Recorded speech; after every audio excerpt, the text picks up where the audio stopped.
Hello, good morning. Kaberts here. So ngayon, why herbal tea important for gut health? So ano bang napaka-importante ng role ng herbal tea sa ating bituka?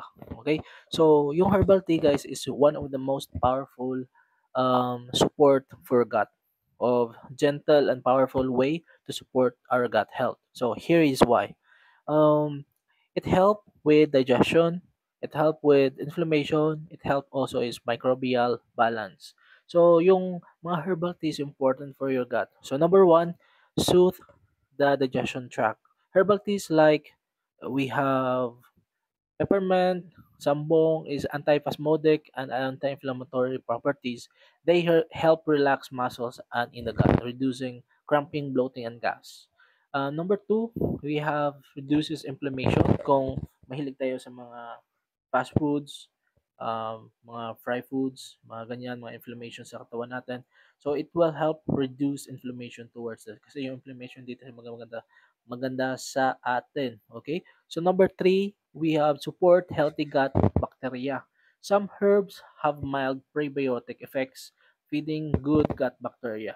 Number four, improve digestion and regularity. Herbal teas, okay?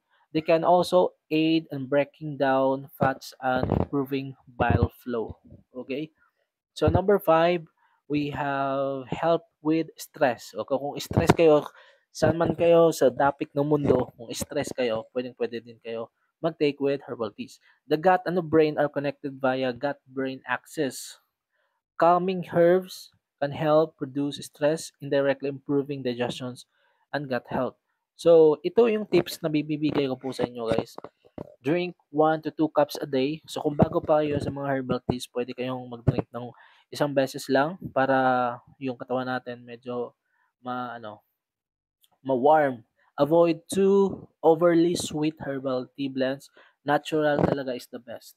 If you're on medication, pregnant, check with the healthcare provider as some herbs may interact with the treatments. So ito yung pinaka-paborito guys. We have Sambong 10 in 1. So may malunggay, guyabano, guava. Maganda po siya guys kasi 10 herbs na po siya na walang caffeine. So maganda po siya. Pwede niyo po siyang matry guys ha. Salamat, thank you so much and bye.